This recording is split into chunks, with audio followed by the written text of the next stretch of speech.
There we go. Hey everyone, hope you guys are all having a lovely day today. There's some good news with Bitcoin. It is still trying to break out. Like I said this morning, it is going to be quite difficult for it to happen.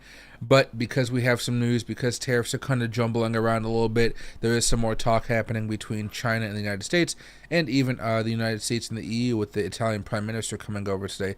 There are some opportunities, I think, to actually make some money here, even if the momentum is kind of pulling Bitcoin all over the place here with the volatility. Okay, so we're going to be talking about Bitcoin technicals, some news that just came out fresh from Japan. Afterwards, we're going to be going over all the tokens that you guys should be looking at this point in time, because we've had a few tokens popping off. Some are up like 0.1%, 0.2%. Meme coins as a whole seem to be vibing quite a bit here. Low market meme coins, I should say, but we might go over to X towards the end of this stream, the intro here, and we may go over and look at Benjamin Cohen's post about Bitcoin dominance, because this could be a wild card here if we're not able to prevent this death cross. But I'm hoping we have a top for the Bitcoin dominance, and on top of that, something good happening with us as far as the technicals and Bitcoin's price action. But before all that goes through, let me make sure I'm actually seeing what you guys are commenting.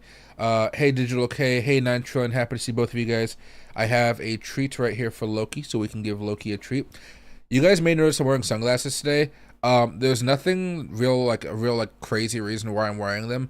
I just got contacts today, and I haven't had contacts for like God knows how long. So I've just been enjoying going outside with sunglasses on. And it's been nice. And I bought these sunglasses like a couple years ago. I rarely use them because I just haven't had my contacts for so long. So you won't see me with these often, probably hardly ever. But when I drive out into Seattle, I drive to the mountains and the sun in my eyes, now I got sunglasses again, which is great. Loki, oh, look at you. Oh, you're still wet. So I hosed Loki down today because he was having a good time. He was rolling on the dirt, and as soon as I turned the hose on to like water some plants, he just went crazy for the water. So I fulfilled his wish and got him all hosed down. Yeah, there he goes. All right, so let's get after it, everybody. Hey, K plugs and crypto crews. I just put a 100x short. That means we're going up.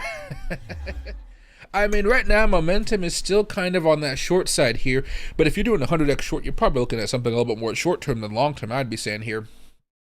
So, over here with Bitcoin, I mean, we can see what's happening right now. We're trying to do a little bit of a dip and rip. It's not really coming to fruition as much as we would like. You can actually see over the last few days, we've actually tried to have some pops, and every time we kind of just come back down. This is the first time we've actually had a day where we've closed around 85,000 bucks. Last time was all the way back on Saturday. So there is some momentum happening right now, and I think we do have an opportunity for a golden cross here. We'll just have to wait and see a few more days before that comes out. But I think when I look at golden crosses here, the move already happens before the golden cross usually, right? At least with the 20 and the 50, right? The big move had already started to happen well before that cross. Already happened well before that cross. So it's, you might be needing to do something like a 10 or a 15 to catch some of those moves a little bit easier and kind of see which one's working. Or what most people do is they just kind of hop over to the exponential moving average, maybe even the double exponential moving averages at this point, if they're really trying to figure this out ahead of time. But again, what I'm really hoping for is that type of move, the breakout that'll happen, because I'm loading up right here, and I've been loading up quite a bit since this time. Loading up is a strong word. I've been buying and dollar cost averaging. I've been just like shoving a bunch of money into the market here because tariffs was freaking me out. There we go. But if we do manage to have that breakout, I'll be very happy. If we're going after, how momentum usually works for all these tokens, these big moves don't typically happen until Bitcoin starts to have a green momentum, right? Even over here, I'm just going back to that where I'm saying, hey, we have to break out this month or early next month if we want to stop this death cross from coming over between the 20 and the 50-day moving averages. So if we get that going, I think we'll be fine here. But it's definitely going to be a little bit of a hassle. It's going to be a little bit of stress right here, and that stress is going to be very, very, very interesting. Very, very interesting. Now, We know the momentum is still having some issues on the higher time frames. You go over here to the 4 hour. We talked about some of the divergence happening yesterday, and the divergence is building up slowly here. I wouldn't say it's crazy. We kind of have a flat bottom right here, top. I think I may be even able to see this because I think we had a hidden divergence earlier. And, oh, there's right there. Let's go with this one. There you go. You can see that divergence kind of popping off. So there's quite a bit of divergence there. It was just poking right there with the divergence. So I'm hoping we can continue to go higher because it'll break that divergence off and we'll actually get a bullish MACD here. Just like we have a bullish stochastic and a bullish RSI. Excuse me. Drinking a bunch of water. I got burpees. 1 hour chart here. Just choppy. I mean, you can see how we're going sideways here, but you can see this order block here. For you, Crypto Cruise, you're just looking at that right now. If you break down from that, you can probably take that short out from $1,000 loss from where we are right now, and you'll be up a little bit here. If you're with 100x leverage, you're probably looking at what? Yeah, around 100% profit if it moves down from here. Really, I guess your stop loss is probably close up here to 85,510, so that's not too crazy. You just have to be careful here. Sorry. Damn, that's so weird. This shirt, for whatever reason, I don't know why, it scrapes the hell out of my bed. But yeah, so things right now are looking okay. Back over here, still that consolidation in my opinion before a large move comes up.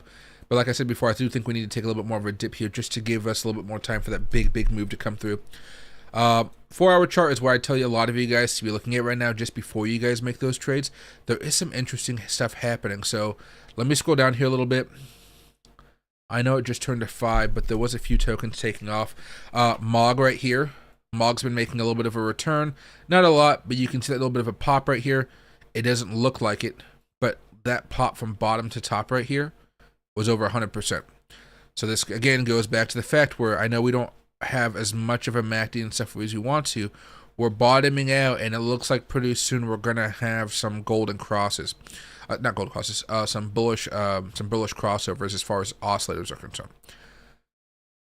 So, you know, I'm taking the risk right now before anything big has happened, where I'm going to be buying up assets and different tokens and things like that, and then just kind of waiting to see what's going to happen here.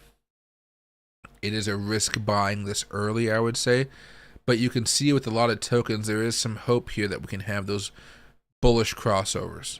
And if we get some bullish crossovers, I'll be pretty happy. You go over here to the daily chart and not the weekly chart.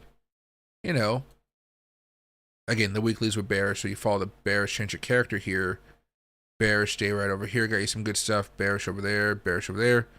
So you really had the first sell signal, I would say, right here. There you go. So if you're going off of my method, you probably didn't short here, but you shorted from here, and you might have closed right here, or you might have just done a simple fib. The fibs on these ones are so ugly, though. It's like this, this, this, and you hit the white, right? I don't like the way it looks like that, though, but it works, I guess I would say. Okay. Turbo up a little bit here last few days. Daily green, weekly getting better. I think we are due for a pop here, and I'm just waiting to see if we manage to get one. I don't think, unless we have rate cuts, I'm not entirely sure if this type of move leads to all-time highs for all the tokens we've been buying. I think at this part in the market, because of all the uncertainty out there, I'm more thinking this makes a higher low, and then we're going to have to wait a little bit of time before everything starts to go parabolic again. I will say this, though. And maybe I should put this over here. Let's go to market cap. Put it in front of everything else. So I want you guys to focus on it. You know, after you get past number 20, you know, we're already into the 5 billion range. So, you know, actually we go down, yeah, because everything has dropped so much. You know, we get the first token under $1 billion at 62. A few months ago, there was no token in the top 100 that was under $1 billion market cap. So a lot of stuff in here is getting a little bit cheaper. You're seeing Bonk up for the last 30 days. You're seeing Flip for the last 30 days. Not a lot, but it's there. So if you guys are looking for something and you guys are trying to think, well, how are the oscillators looking in your brain, right? Well, you're looking at the last few weeks. If something is positive, last 30 days, something is positive, you might be saying, okay, it must have a bullish momentum, right? Fartcoin is up 179%. It's only at $836 million market cap. It's down 7% today. I told you guys there was some bearish divergence on the 4-hour chart, which concerned me because it had popped up already so far.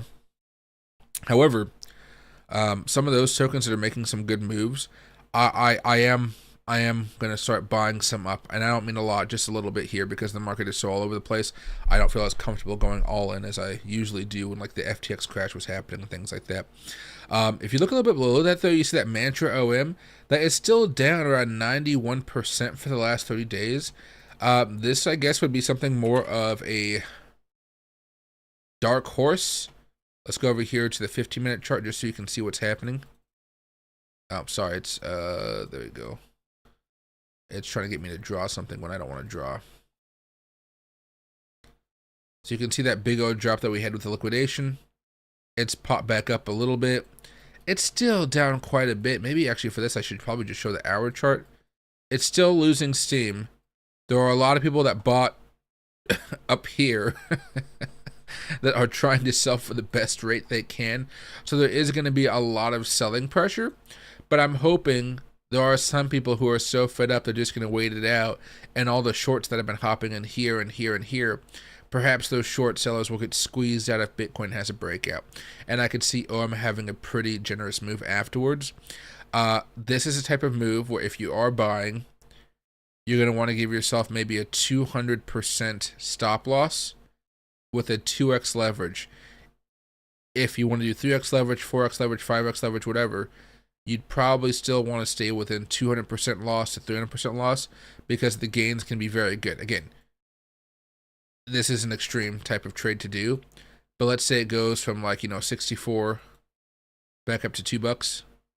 That's 225% profit, right?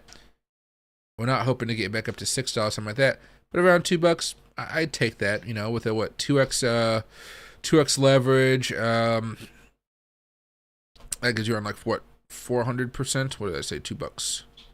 Yeah, a little over 400%, maybe 440%, 450%. That's not terrible. And if you use 3x leverage, of course, it would be something like 600%. But the volatility would be quite enormous, and you'd probably have to wait a little bit of time for that to happen. So again, maybe some of you guys just want to day trade this sucker, but oh god, this thing scares the crap out of me. Now, as far as everything else, I'm just going to go up to the top here. I just wanted you guys to focus on the market caps and see how cheap everything really is. Remember, most of us that bought Dogecoin back in the day and made a lot of money off of it, we were buying around the $400 million market cap. I don't think people I don't want you guys to forget that. Here's Dogecoin. I'm going to get myself a drink of water here in a second, but see back over here, right before a blip, market cap at 430, 250, 220, right? It popped up here to $1 billion, but it went down to 3s, 2s, 4s, right? So just don't forget that, because when I bought it, it was 0.0024. So I bought it over here, let's say 5/9/2020.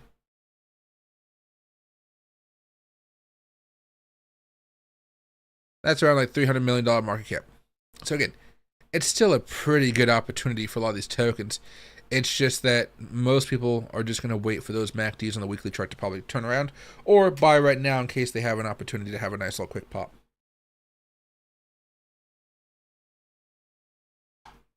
Oh my god, water's amazing. Alright. Oh, and hey, bullshit. Happy to see my man. Alright, let's go back over here very fast. Enough of Bitcoin for the short term here. We'll come back to it in a little bit. And if you guys have any questions on tokens, ask me in a few minutes. Dow Jones was down today. S&P was down today. The NASDAQ was down today. As far as the futures, I don't know if it'll have it up here for me right now. No, not yet. But I can go over here and just kind of show them to you very fast. There we go. Here's the Dow. I just want to show you guys after hours. There you go. Dow's kicking in right now. See what's been happening. Obviously a pretty nasty move.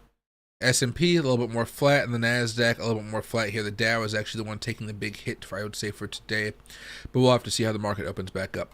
Now back to Bitcoin on the daily. Let's pop back over here and see this little bit of a banner on top, Japan inflation. I just want to read this article very fast because I haven't had a chance to just yet.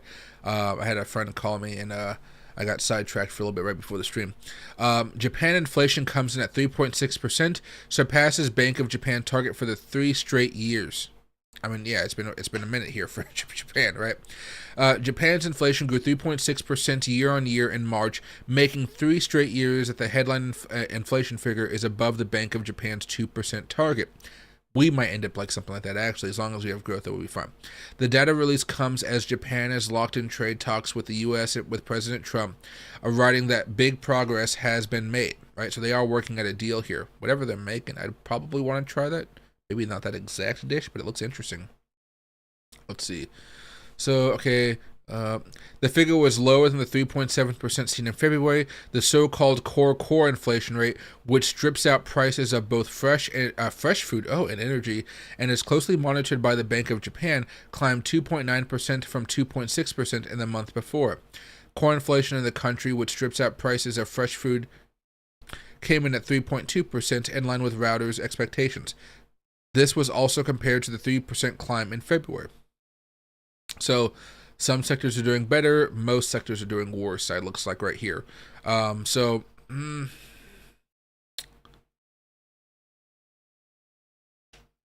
think things like this happening across the world, whether it be Europe having more economic issues, China, things like that, I think it makes it easier for us to negotiate. But we're probably still in for a long haul with these negotiations for quite a few countries. I don't see China wanting to back down. I think these China tariffs will probably last for a few months minimum. It sounds like the story behind these tariffs and everything going on is Trump is using this threat of tariffs, which he already implemented, right? And walked back, but again, you could say it's for negotiation, whatever. He wants to make deals with Vietnam, Singapore, Taiwan, yada, yada, yada. And he wants to make it more difficult for China to use some of the trade routes out there in the world, thereby making it more difficult for them to sell their products to the world, make money, have a strong economy, and all that good stuff. Because remember, they're an export economy. We're an import economy. We export services usually, and we're trying to get back to exporting goods and things like that. It'll definitely take some time the way we're going right now. That being said, I just want to stress, it will take some time for that, which hopefully will get the economy slow enough for Jerome Powell to start cutting, because Jerome Powell is really starting to tick me off and maybe tick you off. I don't know. Everybody's a little bit different here. Let me go off of Dogecoin right here. Fun fact here before we start going over to X and looking at Bitcoin stuff. One of my friends told me about this, and I think I told you guys about this. Let me go over here very fast. So this place is called Creators HQ. It's basically a community in Dubai where there's like a whole bunch of content creators there, and I guess Dubai can help you move out there and do some cool stuff. I didn't apply for this, but I did become a member, and I'm going to see if they can. And if they do, I may go out there for a year. I've been very hesitant about moving because I got family here and stuff like that. And I was already supposed to be, like, if I followed my original plan, I would already be out of the country right now. But since my sister's still in college and stuff like that, she may need something. My grandma may need something with her heart having issues now. I've kind of been like waiting, right? But this is now opening up as another option. Probably something more shorter term. I'm not entirely sure just yet, to be honest.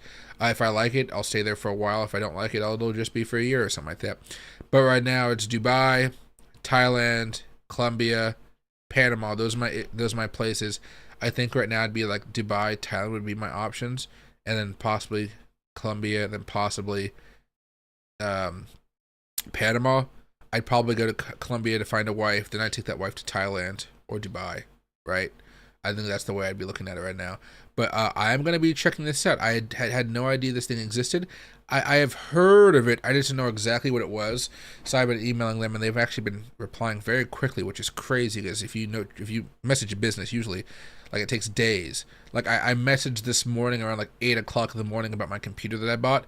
I still haven't had a response. So I'm grateful they're doing that for me and whatnot. Now, as far as Bitcoin on X, there really isn't much news here.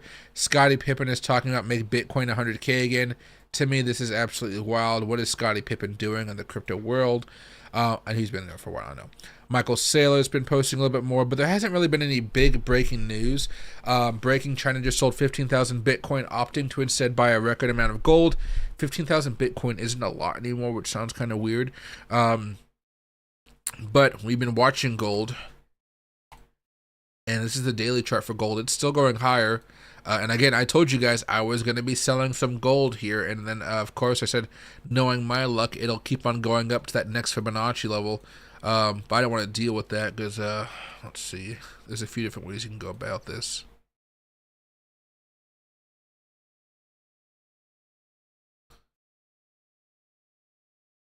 Something like that here. A little bit of resistance right there. A little bit of resistance right there. It may go up to 3650 or something like that before it really has a larger pullback. But yeah, yowza. Just talk about a wild time here. There's a bunch of different things you can go. Actually, I think back in the day when my friends were showing me this one, this is not something we'd usually do here. Let's just go to this one, actually.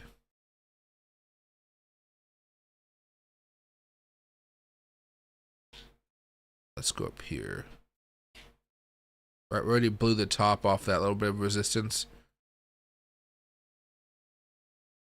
Teeny bit of resistance, we already blew through that top. I don't like this Fibonacci line though, but it is what it is. Alright, back over here to Bitcoin. Let's go to the 1 hour chart, I guess, right now. So if any of you guys have any questions on what's going on in the market today, just anything in general, I'm happy to chill with you guys. There isn't really much that's been happening in the last few days, which is why I haven't been posting as much. I have been using Opus Clip to do some stuff here. I got an Opus Clip tutorial. I know most of you guys don't use Opus Clip, but they're a sponsor of the channel. I've been working with them for a while, so I do try to help people out in that regard as well. I'm posting more shorts up here, some from Opus Clip, some from other stuff. I saw this UFC fight, and I was like, damn, look at that, looks pretty cool. Videos, I posted a video today. The cherry blossom video was just me saying, look at those cherry blossoms, and here's Loki. This is my backyard, basically, where I chill sometimes. And then lives, I've been doing lives. No membership, because YouTube took it away from me. But yeah, so that's basically everything going on with the channel so far. I am going to try to make some longer format videos this weekend. Wish me luck on that because I'm not sure how it's going to go. I'm basically going to try to copy the format of the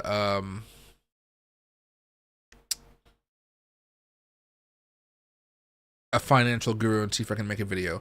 The last one I did was all the way back when Jerome Powell started cutting rates. And that one was actually pretty good, I have to say. It's just that it took a lot of time, a lot of effort, and it really hurts my head. But I'm hoping with context, my eyes aren't going to be straining as much. But we will see. We will see. Say what you want about Bitcoin. The future is clearly with Fartcoin. Hey, man, I love when people talk like that because that's the type of talk we had back when Dogecoin was coming along, okay? And that type of stuff can manifest if we go into an altcoin season, like a real altcoin season. It can manifest into some crazy stuff. And no worries, I'm happy to help you out. Has my new PC arrived yet? No, let me I guess I don't need to go here. Let me open up my business email account, because that's what I think I went through them. Let's see. Actually, very nice with my sunglasses, because the sun is like blazing at me. Well, not blazing as much, but there's some sun, which is weird because it's like reflecting off the window. Let's see. I got a deposit credited to my account, which is awesome. Let's see. Albright is going to be in Vegas, I guess. TF Labs. Black Echo Chamber. Let's see. An exchange wants to sponsor me. Invited. Nope, they did not reply to my email. Let me make sure I actually sent it out. Oh no, maybe I sent it out to my other email. Yeah, actually, maybe I sent it out to my regular Google email. Let me double check here. Oh, bubble.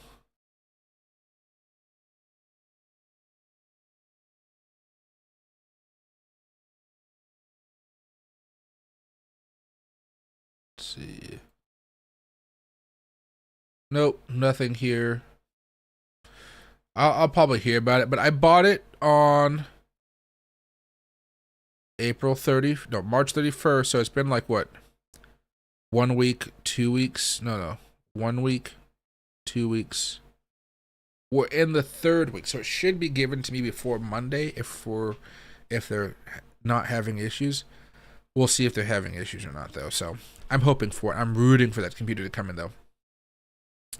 What's my opinion of AAVE? Let me give it a look here. Most things right now are cooling off a little bit from being as bearish to try to be a little bit better. What am I not spelling right? AAVE. Okay, maybe I was just doing it wrong. I'm going to go over to the daily chart first. I mean, the breakout worked. I mean, that was a nice breakout the last time we talked about it. And guess what? The weekly chart gave you the signal, though. See, right? It wasn't green when the breakout happened. By the time it turned green right here,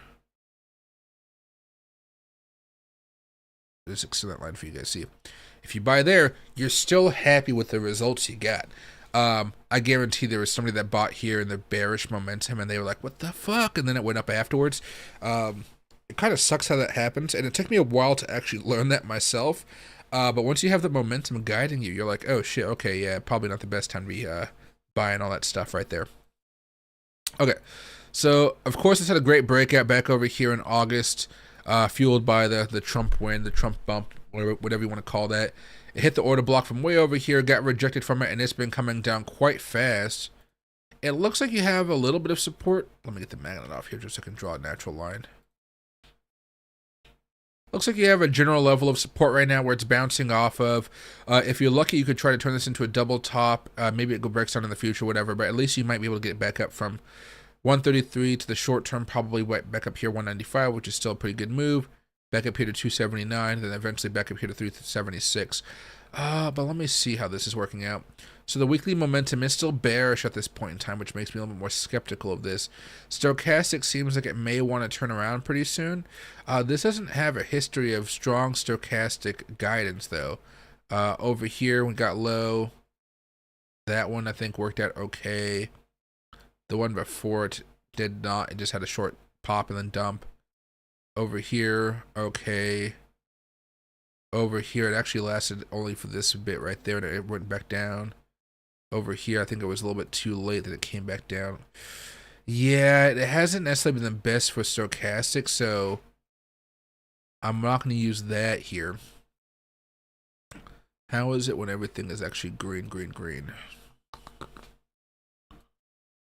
So, change your character, that, all good. And I guess it turned green right here for the most part. If everything turns green, usually you actually have a pretty good opportunity of making money for about a month or so. Green, green, green. Let's see. Everything was green before that. That's 1 week, 2 weeks, 3 weeks. Yeah, about a month. About a month of some good little profits there. Back over here, already you can already see eyeball. So what I'd be doing right now is I might just be dollar cost averaging bit by bit, and then just waiting for those crossovers to happen. Because you do have the support level right here, I do think you're going to see a lot of people try to buy this up for that move. To me, though, that goes back to Bitcoin, because Bitcoin itself isn't in a bullish situation right now. We're still in that downward channel waiting to break out. So if you want to get in potentially early with a higher risk, you can buy right now for the support. If you want to wait for Bitcoin to get a little bit more bullish, just to get a little bit more bullish, you would just be waiting for some of those oscillators to have those crossovers in the weekly chart. Right now, as I'm looking at this, it doesn't look like waiting for the oscillators to turn green has a massive impact on this, to be honest. Like some assets, they pop so freaking fast you can't catch up to them. AAVE is not one of them. You can see it has like little grinding moments over here. This takes months. That's a month move. That's a month move. That's 2-3 weeks move. That's about 4 to 5 weeks right here. This one lasted about 3 weeks, I would say, maybe 4 if you're trying to go for that little one, but I say around 3 weeks. You get some other ones like PopCap. No, PopCat's not a good example. World token? Yeah, okay, here you go. 2 week move, 1 week move, a month grinder, a 2 week pop, a month grinder right there, maybe a 1 week pop right there, a 1 week pop. You know, things are happening so fast that you can't really just hop in right there. By the time, because by the time you hop in, everything's bad. I guess you'd probably think of that as something more of a sheeb. Here's a whiff token, right? This takes a few months. This only took 2 weeks, right? But you see how fast they're moving? AAVE is not doing that, so I think it might be a little bit better just to wait for those oscillators to turn around for you. If you just want to open up position to be chill with it, then you might do that as well. Some of these tokens like whiff, there's just not enough data out there right now to have all these weekly oscillators and things like that, as you can see from, you know, this one. But things like Fetch AI, which has been around for a while, you know, these are long grinders right here. But I would have to say AI is this kind of own little niche within cryptocurrency, so you might be able to have something good happen there. But again, it's a little bit wonky because it looks at stuff other than just your typical technical analysis, TA, whatever, price action. And you have to also look to see what's happening with AI generally out in the world. But speaking of Fetch AI, look at that channel. Look at it. It looks beautiful. There's going to be a lot of people buying Fetch right now and using this as a stop loss here. So keep an eye on it. There we go. Maybe a 15-minute chart for now. Let's pop this back over. Let's move it back over here. And as always, this channel is sponsored by BYDeFi and Week. So if you guys are looking for new exchange, please use my links down below. I don't get paid if you guys sign up, but I do get paid if you guys start trading and stuff like that on it. So if you guys do want to do that, appreciate it. Have I ever tried a Cohiba Singlo? Let me see if I actually see what that is, because I'm not entirely sure. Cohiba Singlo. Siglo? Is that what you said, Siglo? Singlo? I don't know. Finest Cuban cigars. Oh, yeah. I've tried a few of these. I've never had this version because the Cubans I buy, I think they're just overpriced because of I have to buy them in the United States. But I have had Cohibas. This was just a little bit smaller than I'm used to. But I do have Cohibas, and I do like them quite a bit. Let me see if I can find a video right here. Singlo. No, these are just a little bit smaller. But yes, I have had Cohibas. They're very, very good. I do like them. They're not my favorite of the Cubans, but I do like them quite a bit. I like Bolivars and Trinidad's a little bit heavier on the smoke, a little bit heavier on the flavor and nicotine profile, so I like those ones a little bit better. But as far as like a light smoke and you want to show some prestige out there in the world, you pull out that Cuban, everybody's going to recognize that Cohiba brand. I have a Behique cigar actually in my humidor, and it looks like this. Let me see. Not Cohiba, Cuban, and it's going to be called a Behique. Right, so Cohiba Behique 56, $487. Mine I think is a smaller version of this, so I think mine is like $350. But they are very, very, very, very, very expensive. But they are very, very, very, very, very tasty. Don't buy one yourself. Get it from a friend. Get yourself a rich friend. I did not buy mine. I'll tell you that right. I did not buy mine. I am blessed to have some great friends from all the networking. Oddly enough, if you guys recall, when I first started this YouTube channel, I did not have friends. I did not do anything. I did not go out. It was kind of during COVID, so it kind of fucked me up. Now I have cigar buddies. Now I have clients. Now I have, I go up to Seattle to meet with like just friends who happen to like have $1 million houses and things like that. Whereas, a few years ago, man, I was just not talking to anybody. I was talking with you guys all the time, which is kind of funny because when I get my computer, I want to do these like really nice long streams where basically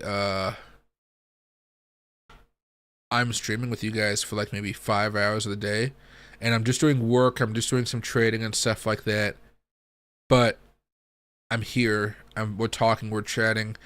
Maybe I'll pop up in a cigar, maybe twice a week we smoke a cigar during one of the streams, and we just chill, right? I think that'd be pretty fun. And then what I can do with those longer formats is I can plug it into Opus Clip, And then from Opus Clip, I can plug it onto my YouTube to show the smaller clips and things like that, which would be pretty fun. And maybe I'll put some ads in them or something like that, so I can make some more money, because obviously YouTube does not want me to make money at this point in time. Hey, Vegas Nick. Hey, Michael. Check out Shiny. Oh, Vegas Nick. I will be in Vegas. I didn't see you right before I went to Vegas, but I will be in Vegas for Bitcoin Vegas. If you want to hang out, I've been hanging out with, last time I hung out with CT Cleo. So if you want to hang out, let me know. Check out SHNY. It's a gold 3x ETN. It's been doing very, very well. Oh, I bet it has been. And you're saying it's SHNY. Obviously not in crypto. Bank of Montreal. Microsector gold 3x leverage. There we go. Not that much volume, but it doesn't really need to have much at this point. Yeah, look at that sucker. Down a little bit today, but I mean, look at that. It's been having a really good time. Again, this is just back to the beginning of the year. It was at 42 bucks. Now it's at 76. That's a really good return if you're buying at that point. I wonder if they have a short here, because eventually this is going to come crumbling down and it's going to be great for a lot of people. This is the weekly chart. This is what you want to look at. Look at that. That looks really good. They even have like digital gold for crypto and stuff like that, which is pretty interesting as well. But yeah, gold has been a surprise. You know, I'm happy with the returns to my gold, don't get me wrong, but I don't know. I've been holding gold so long, it's just like, oh, while my other assets are kind of chilling off and I'm losing money on those, at least gold is making me happy. You know what I mean? That's how I feel about it right now. Buy Bitcoin and Ethereum and hold. Enjoying your channel, have learned loads. Yeah, no worries, guys. I appreciate it a lot. I just wish there was a lot more I could teach you guys. My thing is, you know, I have a method. I like my method, but I don't really leave my method. That's why I'm not telling you guys to go all in on Bitcoin right now, because my method says I'm just going to be a little bit more hesitant about that. But because I am going to try to open up some longer term trades here, I'm going to be like, okay, I'll open up a few dollar cost average start positions here with maybe 2 to 3x leverage, and then I'll ride the wave over the next month or so and see how it goes. My last mistake was that I did a Bitcoin trade, right? And I had my stop loss right here towards the last dip, and of course we broke down below it. We're back up now, but God, you know, so at least I had the other trade where I bought down here and I sold up here, and I was like, yeah, baby, yeah. But, you know, I kind of blew myself on that one. So I'm going to wait a little bit. Well, not wait a little bit. I'm going to buy some today. I thought I was going to buy some yesterday. I just spaced out. Yeah, yesterday I was up in Seattle for most of the day. It was freaking a long day. And then today I spent most of the day outside with Loki because it was sunny. And then I went to Costco to get my contacts. So you guys won't see me in glasses for quite a bit of time here. I'm going to like soak in the contacts. But my eye doctor, again, was like, you have some really bad astigmatism. So like, I'll show you guys this if I'm able to. Let me see. Contacts. They're called like ultra astigmatism. Astigmatism. There you go. Yeah, something like this. Right? Ultra contact lenses? No, I don't know if that's the right one. Ultra for astigmatism. Maybe that's what it was. Oh, it could be, yeah, it could have been ultra for astigmatism, but yeah. Yeah, basically I just have really bad astigmatism, and every eye doctor I go says it. This time I didn't go to a doctor or America's Best. I went to Costco, and I was pleasantly surprised with the service. It was very, very good service. And I think it only cost for the eyes and eyeglasses and the contacts, and it was like $200, so that wasn't bad. Let's see right here. They're always surprised when I pay cash because I don't have insurance for my eyes. I'm just like, yeah, if anything happens, I sell a Bitcoin, I guess. And hey, Vegas Nick, message me on X, and I can talk to you on there for now. Then closer up, I can just probably give you my Snapchat or something like that. Because I'll be there. Let's see.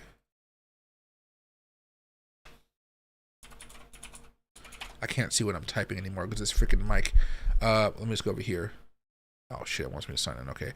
Calendar 2025. There we go.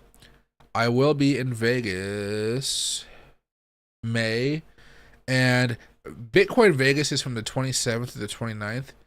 I want to like have a weekend in Vegas. I kind of want to chill a little bit. So I'm thinking the 28th through the 31st. So it's not too long. And then I have to leave Loki in the kennel, but I think I'm going to have somebody watch Loki for me instead. So it'll be like the 27th for Loki, 28th, 29th, 30th. That's like 5 days for Loki, 6 days for Loki not seeing me here. So I think I'm going to have a friend watch him instead of taking him to the kennel. That's too long for the kennel. But I'll be there from Wednesday, probably in the morning time, to Saturday, probably at night. But again, the night I'm going to be at the freaking airport on my way home. There we go. Back up a little bit more. I am hoping that Bitcoin Vegas is a good hit here. To me, I think it really depends on... yeah, I think it really depends on if Bitcoin itself is having a nice boom. But I think people buy the tickets as a lead up to the big boom, right? Sorry, just making sure I can kick back a little bit here.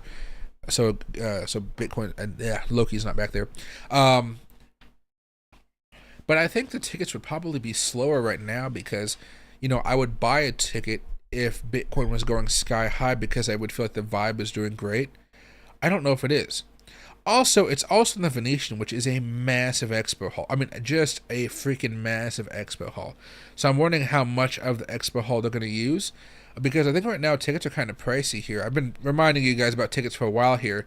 Yeah, if you just want the festival pass, it's $539, while the industry pass is $1,800. The whale pass is $10,000. Interesting. The whale pass has not been going up in value as much as I thought. I think last year around this time it was like $20,000 or something like that. So that's interesting.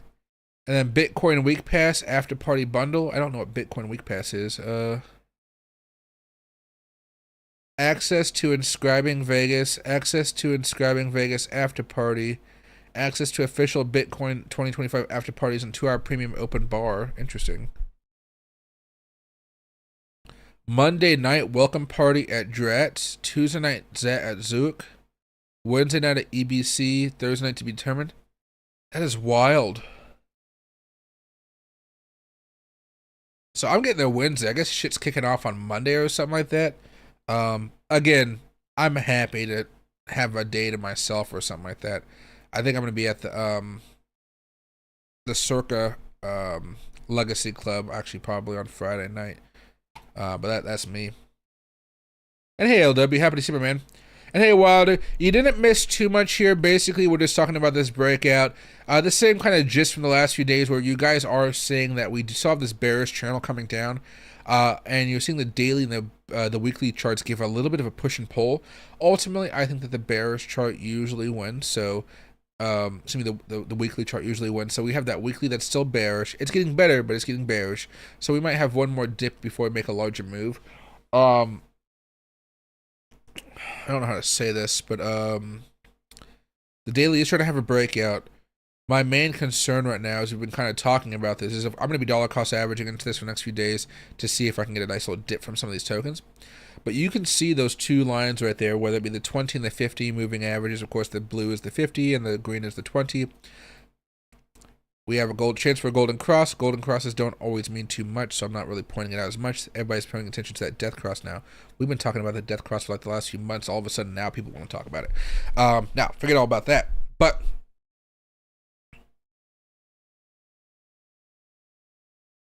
lost my train of thought right there.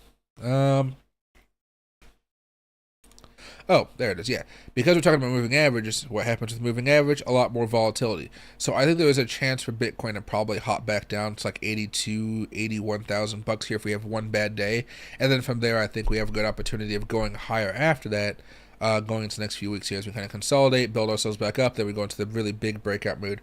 Because if you still look at this chart, you can still see those lower highs. Lower high, lower high, lower high, lower high, lower high. Lower high, barely lower high right there, right with that little bit of a wick, and that lower high towards the right-hand side. So until we break that mold right there, I think we're kind of in a little bit of a pinch, I would say. I'm not like ultimately too concerned about it. But I do think we're finding a bottom right now, and I'm pretty happy about it. It's just that I'm kind of waiting for that lagging indicator, the momentum, the MACD, to really give me some confidence before I start going all crazy and buying up some stuff. I already have positions. I already have loads of bags, right? You go over to here, like something like Miro, right? Where I told you guys I'm not buying as much of it anymore. All right. I'll leave this right here. My average is like right over here right now. My average was up here, okay? So I stopped buying, and it still kept on going down, so I'm fine with that. But if you look at my average right now from where it is, where I bought, where it's at, you know, it's down like 76%. So if I want to see this sucker come back up, you know, it'll be about another 345% before I'm profitable. Am I going to buy more in here? No, because there's other tokens that I have that are doing quite well. Like, you know, right now I have a bunch of Tron. I've been hyping up Tron for God knows how long now. Let's see if I can find Tron though. TRX. There it is. Totally different weekly chart. Totally different weekly chart right there. Up, up, up, up, up, up. I'm trying to figure out if I should sell some of this or not. I did sell that spike, you know, back during the Trump bump, but I don't know what I should do with this right now. Because you can easily see that trend line right there for the last, since like 2023. You can see that trend line there. I feel like it's appropriate that I sell maybe another 10-15% off of Tron, and then buy back if it decides to crash a little bit more. Because this has not had a meaningful pullback the way I'd like it to. You can see back in 2021, of course, that was a massive pullback. But, you know, I mean, what do you guys think? I don't know if any of you guys really hold Tron too much. Like I said, when I go to events, I hang out with some of the Tron guys because they are just amazing guys, and I do like to party with them every now and again and drink with them. In Vegas, I don't know, they may be partying a lot more, who knows. But if they have an event, I will cover it for them, and I will let you guys know what I'm doing there, because it'll just be me having quite a bit of fun. Quite a bit of fun indeed. Let's see. The inverse symbol is dull. Thank you. See, I'm going to have to remember that dull one right there. And hey, Loxy, happy to see you, my man. Let me see. And hey, one more dip. What do you think it'll dip down to? Thanks, bro. So I'm having actually some trouble with that. So you got me right about the one more dip thing. You're actually starting to see a little bit more divergence happening here across the market. So you're starting to see us. Oh, actually, the 1 hour. Sorry, I was talking about the 4 hour before. Right? Seeing a little bit of divergence happening right here. The stochastic is giving us a little bit more as well, but I don't think it's too bad here. Right now, I'm looking at this opportunity for a death cross. Golden crosses, again, it's not as much as you would think it is. But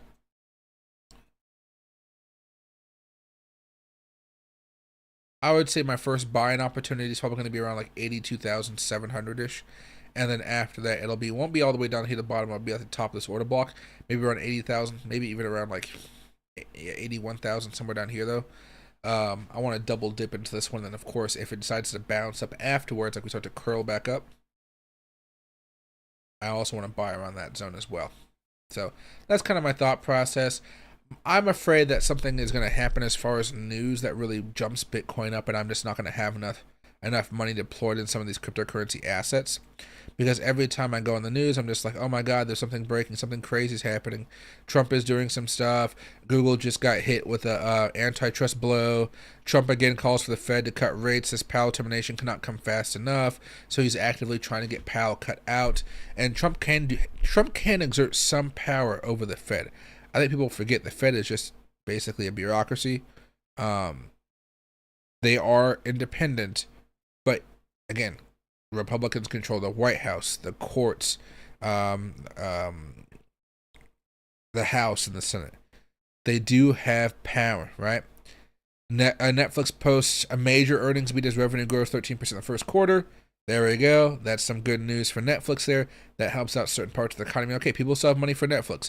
If people still have money for Netflix and chill, everything can't be totally bad, right? Right? So, again, there's some interesting stuff coming out. For me, though, I am just concerned that there can be some breaking news this weekend, something crazy happens, and then boom, all of a sudden Bitcoin's up 5% in a day, or altcoins up 20% in a day, and I'm like, shit, if I had 3x leverage on that move before it went up 20x, I would have been feeling real good about that.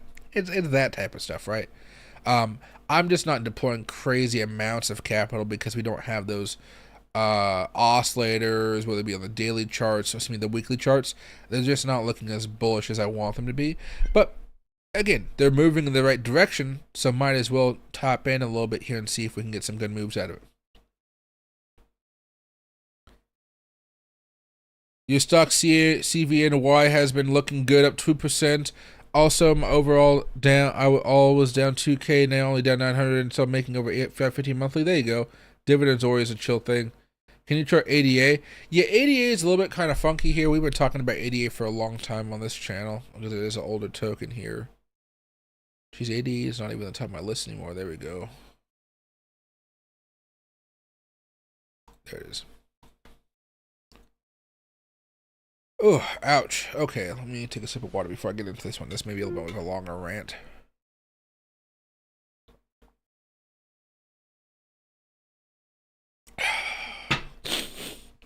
God.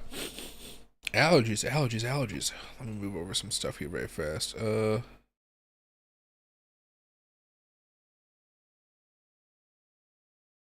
we go.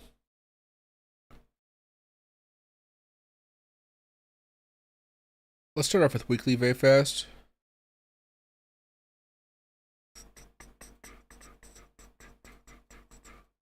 Momentum is coming back up bit by bit. I mean, you saw the spike that happened back over here a few weeks ago. I mean, everything had that little bit of a spike, but 80 had a pretty nice one here.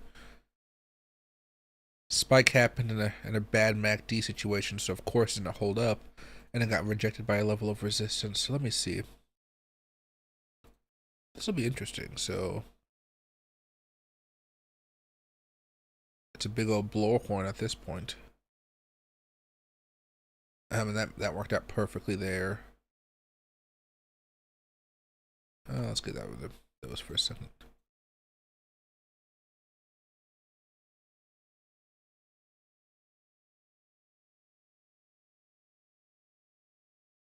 It's not working with that. Is it working for that? There we go.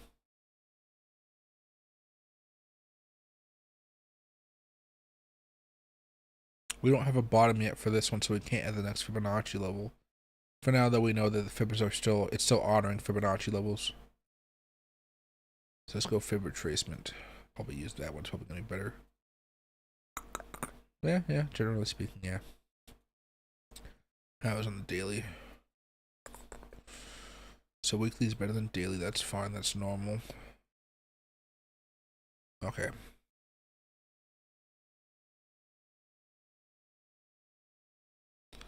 And of course, that breakout was also in bearish territory, something crazy. Okay, so right now it looks like it's getting close to bottoming out here.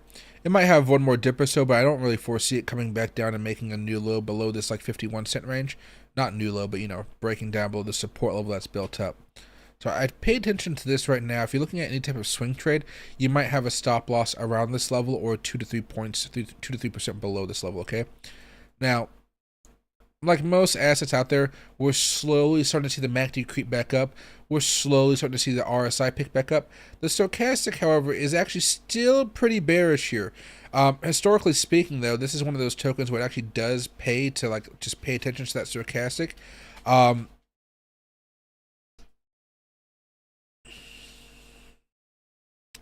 I should preface this by saying this actually.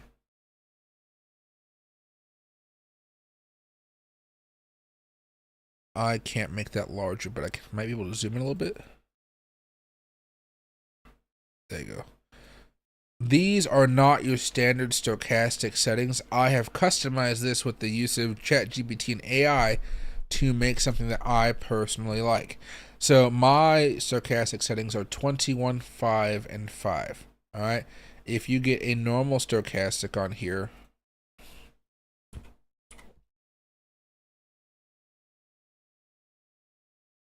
it is 14, 1, and 3.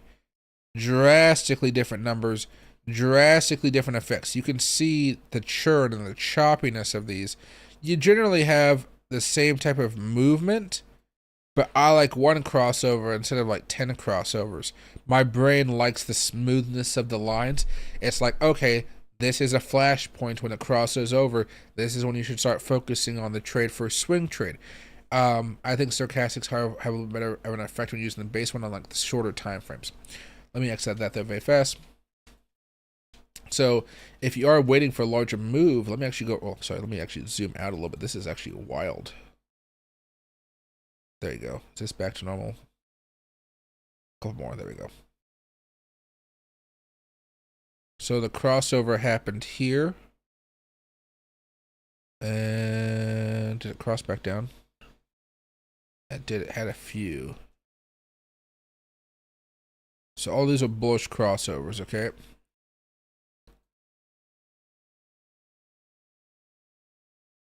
Bullish crossover here. Bullish crossover here. And that was bad for Bitcoin, so you don't want to buy there. That's FTX crash days. See me. Now, usually when I see these clusters like this, to me those are usually consolidation levels where I'm looking to buy. It looks like it's just now getting into that buying territory right now, where you're going to be more excited about dollar cost averaging. So it might not even be a swing trade. It might actually just be a longer term trade, but with you just dollar cost average into it.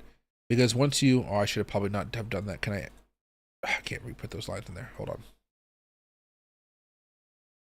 1, 2, 3. I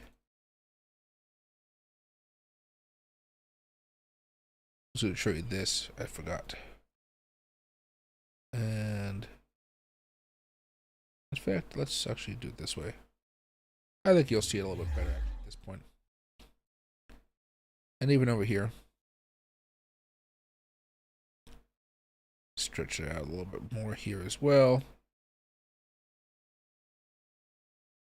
So you see how the crossover happened first over here, crossover happened here. Red MACD, don't do the trade.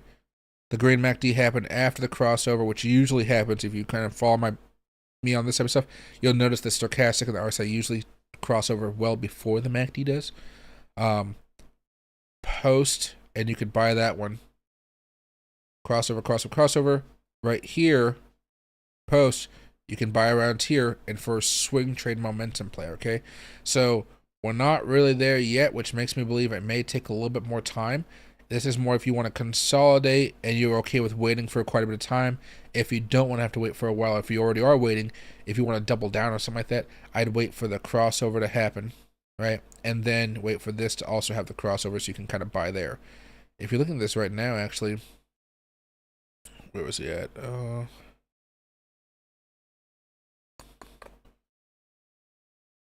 sorry, I'm totally missing the last part. Yeah, this hasn't crossed back over either. And you can see back over here, this is RSI with no changes. At this point in time, there was a bunch of little crossovers over here. I know we don't use the RSI as much as everybody else, but again, it is nice to see some of these bearish divergence popping up. I just like seeing that. Helps me out a little bit more. A little bit of confidence goes a long way when it comes to the discipline of trading. There we go. So yeah, so right now it's in the process of bottoming out. I'd probably be buying up a little bit here if you haven't already. Yeah, but just a small amount. If you want to double down, just wait for the MACD to probably cross over here and it should be fine. What the heck did I knock over here? Oh well, probably nothing too crazy. There we go. All right. The blowhorn though makes it a little bit more difficult. I would probably, if possible, actually, just one last thing before we move to the next question here. Let's go to the monthly chart.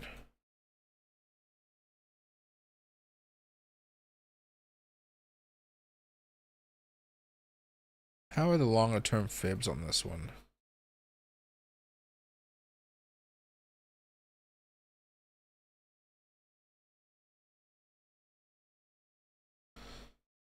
So we did break out above it.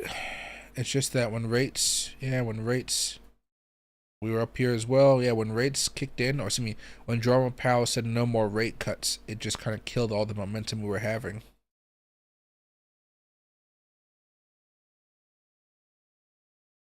Yeah, it's never been able to recover on that one. So yeah, managed to break out above that too. I do have it on a different mode than normal. Oh yeah, that one actually was just there. Okay.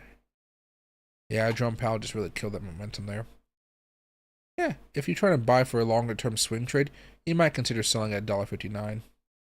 Not all-time highs or anything like that, but it's at least a good place to scale it if you're looking for something longer term here. Otherwise, you know, you never know if the token you're buying is going to end up like Matic, where, you know, it had a great 2021 run. But man, has it just been, I mean, like last couple months, it's just been, you know. There we go. 4-hour chart. There we go. Pop, pop, pop. And hey, I'm happy to see my man. Back holding also. My plan was to swing trade December to January when I was up 1,000. I got greedy, so now I'm back holding. If you're greedy, which I guess I'm the opposite of greedy at this point with my trading career, don't be afraid to scale out. Just don't be afraid of it. A lot of times if you're trading with leverage, you can just put a scale out of 25% to the level. That way it locks in some profits no matter what happens. You know, if it goes higher, awesome, but you at least locked in some profit here, and you can use that if it keeps on going up as your new stop loss or something. But trust me, it pays a little bit to just be a little bit less greedy. Just not get somebody greedy. I'm greedy to a point, but a little bit less greedy. It pays. And then Trisha and her, I'm talking about her glasses. Yeah, I'm only wearing this today. I'm not going to wear them all the time. There's been some issues with the sun in my eyes because of where I'm sitting in this house. You see, I even have my lights behind me and everything. But I got contacts today, and so I'm abusing my right to wear and see what I'm looking through when it comes to sunglasses. These are, I'll show you. This is a pretty chill stream, and we've already been talking for an hour, so we're probably going to talk for another hour because I'm vibing. But incognito mode, these are sunglasses set, I think. And I think they're, actually, I want to buy some new sunglasses, but I'm trying to be frugal with my money right now. They just got like some type of really new lens, which looks amazing. It's like really crystal clear quality. Knowing me, I'd probably break it real fast. Ooh, round metal. Ooh, those are kind of cool too. That's on sale for $180 on sale. No. Alright,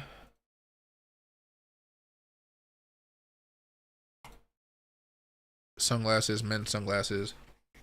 Don't they have like by brands? I don't see why they don't have by brands. Shop for. They don't have it by brand is insane.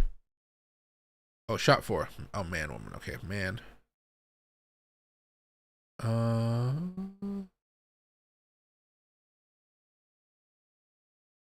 High to low. I think these are more expensive. 4,000. Oh, I'm not getting no solid gold shit. I think these are Versace's. So I was trying to come out of, again, a few years ago, you guys know I was trying to come out of my shell, and so I got like some nicer stuff because I had money. I just wasn't spending it, if that makes sense. I don't even know how to spell Versace. Versace. Let me just Google it. I don't know how to spell Versace. Versace. Okay. I actually got this one on sale too. Maybe they don't have it anymore. No results for my shirt, my thing. Yeah, maybe they don't have them anymore.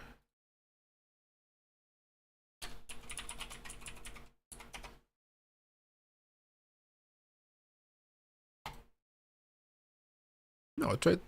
It's right there. Versace sunglasses. No sunglasses hut. Yeah. I'm not Sydney Sweeney. But God, see, these are the really weird looking ones. I don't want the weird looking ones. Heck no, actually the ones I put on my face feel weird too. There they are. See, they're on sale right now. For $226. They're $50 off, right? I got these ones. I needed something that had gold in it though, and these are as simple as I can be. But to be honest, I hate these. Like these little gold bars they have right here. I'm not the biggest fan of them, but I guess that's what they call style. I guess I did like this design. Made me think of the Greeks, like Hercules or some stuff like that, but Heracles, whatever they called them.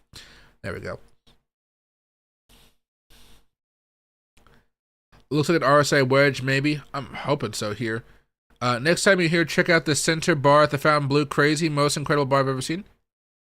I'll check it out. I might have seen it before, but I don't recall. The last time I went to Fontainebleau, I was just it was new. It was like really really new, and I was so ticked off because nobody knew how the Uber system works. So I was just waiting for an Uber that like never came. So I just walked. I was just like, I think I walked over to like Resorts World. I was like, okay, I'm gonna get picked up here in their shady parking lot. Anyway, Body before happy to help you out. Let's see. Oh, hey, famous. Happy to see you. Good morning as well. I guess good afternoon for me. Do I think MATIC is totally done, like going down to zero?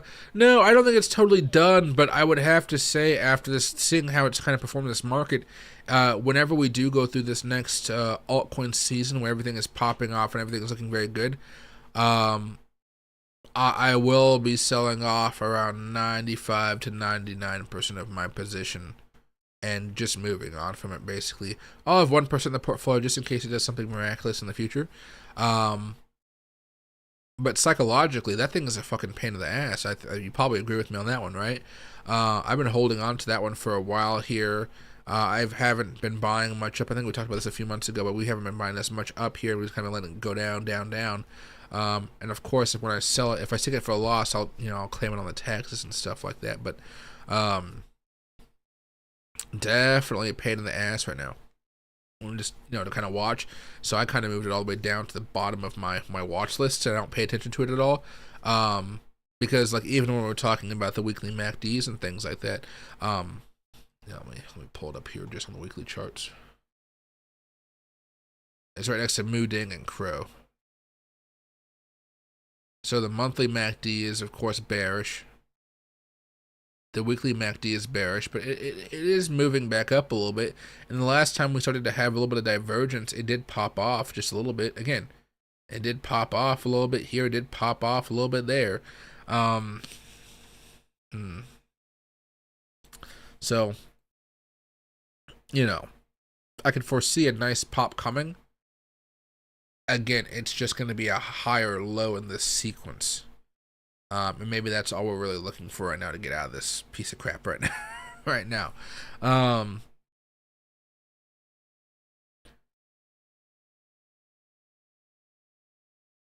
Let's see. We don't have a bullish divergence here yet, but I guess that already popped off by that point, didn't it? But I mean, I could see in a few weeks. I'll give it a month or two. I could see within that month or two we could have a nice little pop for MATIC. As far as going back up to like nice levels, like $3 and stuff like that, probably not anytime soon. We're still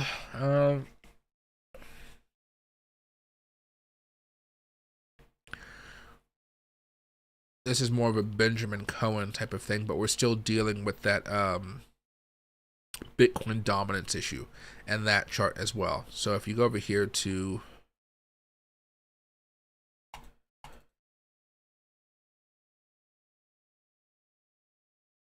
X is frozen on me, so I gotta refresh the page.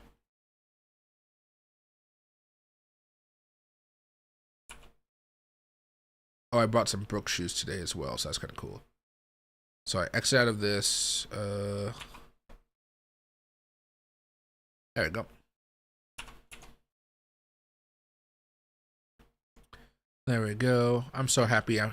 He's. How do I say this?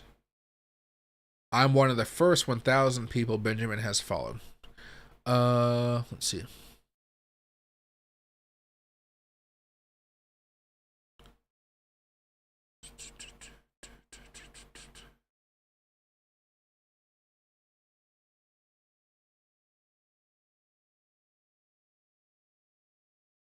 Let's see.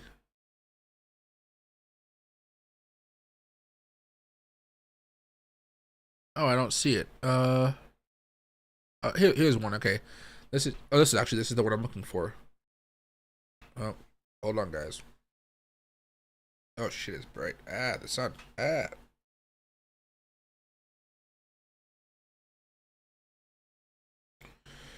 So I had some in my eye, and now that I got contacts, I can't just wipe it out. I'm wiping out the contact. Give me a second.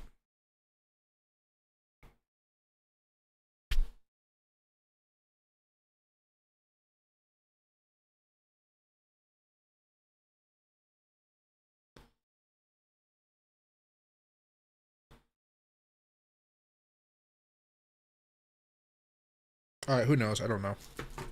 It's gone away, whatever it was. Oh God, yeah. You guys can. Oh, you guys can see now. You see how my face is in sun. Maybe I should wear some sunglasses if I stream at this time. I guess I'm just not used to the summer, not used to sun. It's Washington State, right? All right. But he guys basically says this. I'm actually just going to pull this up full screen so you guys can see what he's talking about. So he says, you can see Bitcoin dominance tends to at least temporarily stall out anytime it hits one of these fib levels. And so if you're going after this fib level right here,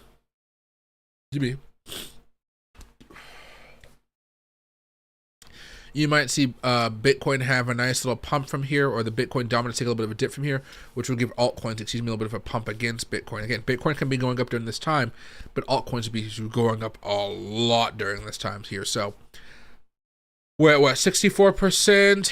The Fibonacci level is right here at 66%. So I do think there's a good opportunity for us to make some money here.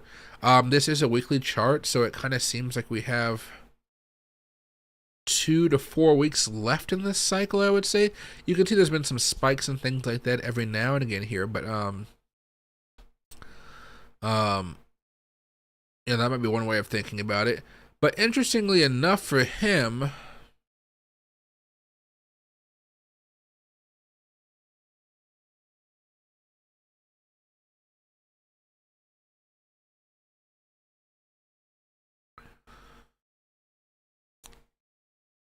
he's doing a different Fibonacci. I wonder what technical this is.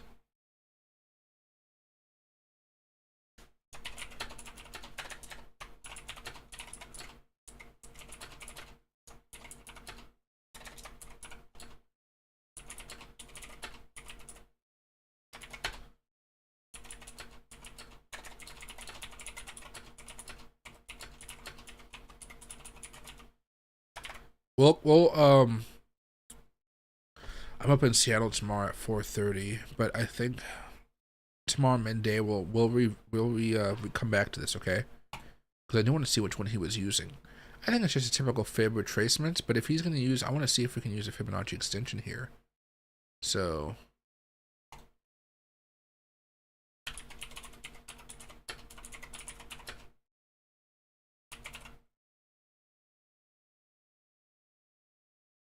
which one's he using specifically, just so I don't mess up? Crypto cap, okay, good. Let me actually just add this.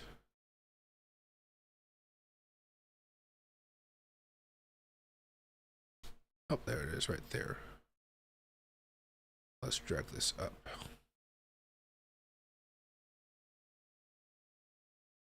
This is normally Ben's field, but I think a lot of you guys watch him because of these videos, which I love a lot. But my technical analysis may be a little bit different than his. You never know. I mean, we were talking about this level right here when it got rejected.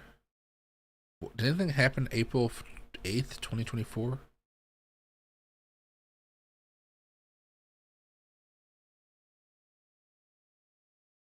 April 8th, 2024.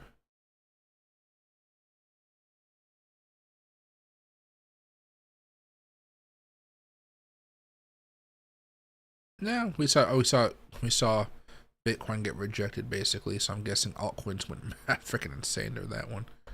Not in a good way, I guess you would say. Alright, back over here. We haven't pulled this up though in a while. So let me see. And he had his drawn up like it was a triangle from there to there. Yeah, okay. Not a triangle, but I guess a rectangle. For retracement.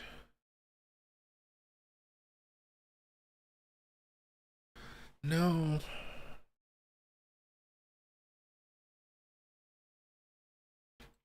Ah, so he's looking at that one, okay.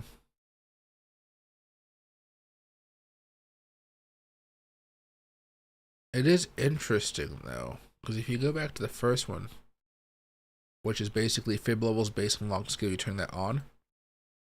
We did hit that before. And I mean, we came like real close to breaking it, like real close. So close you guys can't even see the line, I don't think. You guys see, oh, there it is. See, that's how close we got to it. So we are working our way back up, I would say. Let me go over to the daily chart. Yeah, there's that spike again. There you go. Maybe he's looking at the wrong one. I doubt it. Again, I trust him more than myself on this, but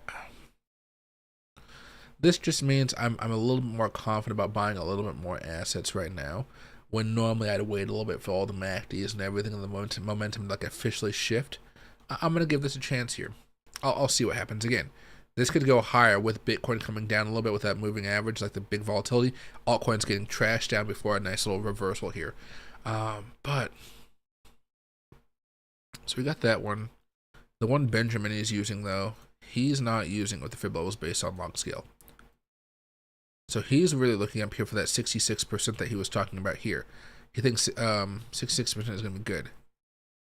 Let's see. However,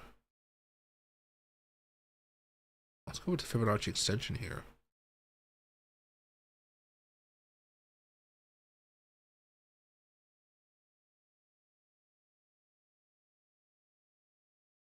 Ooh.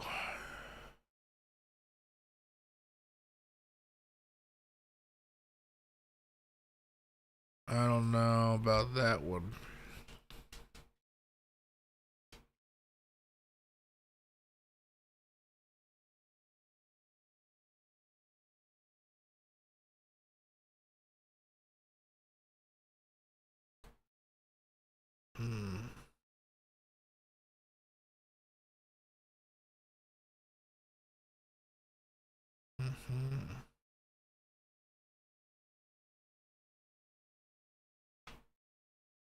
Still around that 66%. So what if I do... Let's try this one more time. So we got the first fib over here. We're turning off, or turning this on. The same thing with on again.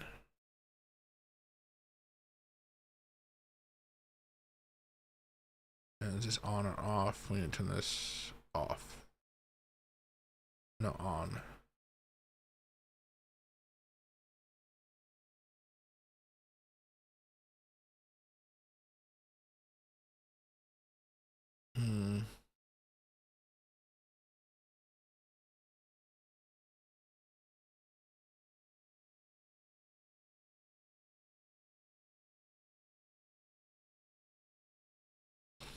You know, I'm not getting a specific time of when this move could happen, but I mean, it does look like it could possibly happen over the next month or two. And when we have these big moves, like we talked about, the move usually lasts about like a week to a month. And if we're having a straight reverse like this, these have lasted for a few weeks minimum. So, yeah, I'm going to start dollar cost averaging a little bit today, a little bit tomorrow. I think I'm going to be patient with it, though, because, again, I can afford to be patient. Because, again, as this goes down bit by bit, you can kind of see these consolidations that happen before it maybe takes a little bit of a steeper move down for a week or two. That usually lets the MACD and the stochastic kind of like work their way around, give us the confirmation that we need before moving up a little bit higher.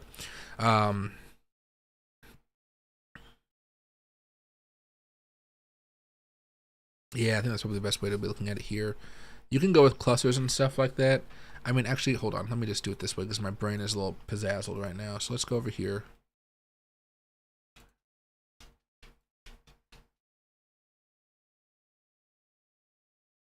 There we go. In fact, let's just go to the monthly chart. I think that'll make it a little bit easier on my eyes as well. And you guys can see everything on my screen perfect.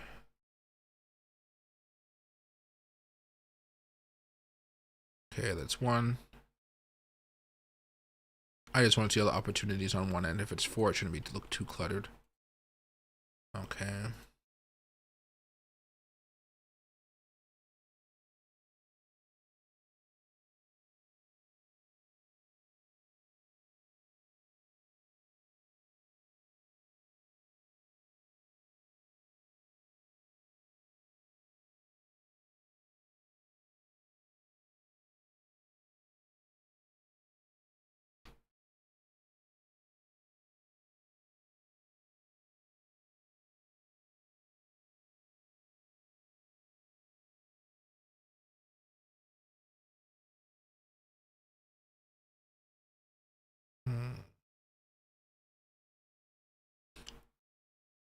I wonder if we go up to 69%. I believe the last time I talked about this on one of his posts, it actually was 69% I was mentioning. Partially as a joke, but partially because I think the Fibonacci kind of matched up there. But the way we're going right now, it actually may be the case. We'll keep a closer eye on it. Back to the 4-hour chart here.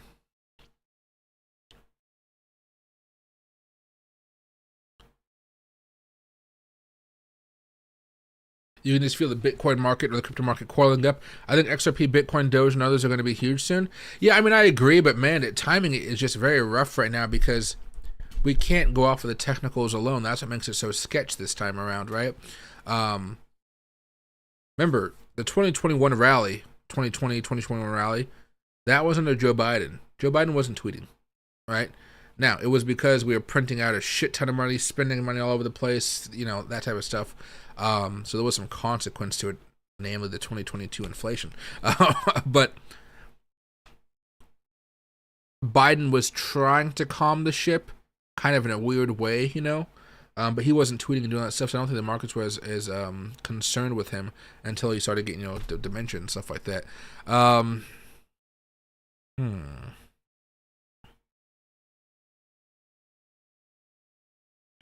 I think for now I'm going to trust the technicals. If I get fucked over by Trump tweeting or something like that, I mean, it's just part of the extra risk that we have nowadays, right?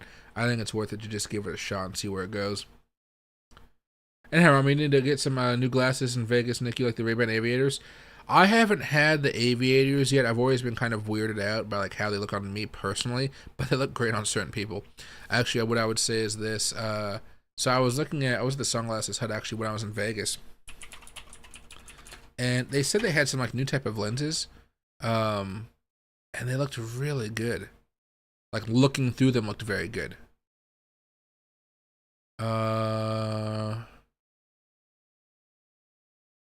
I think the price was like between $250 and $400. So let me do that first. The frame material was, I think, metal. Let me just go to frame color. I think it was gold. I'll find it here pretty fast. Actually, let me go up here very fast. The lens color was green. Oh, they actually have lens type. Mirror and flash. Oh, maybe I have too much stuff. Let me do clear all. Oh, I don't have it even. I can't even click on the box down here. Chromochromatic.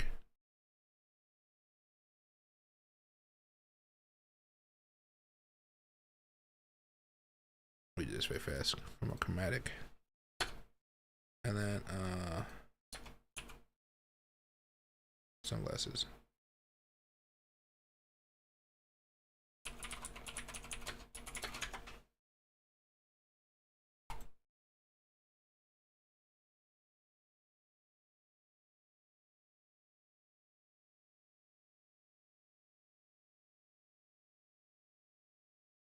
No, I can't find it. Okay, but I'll go over to man.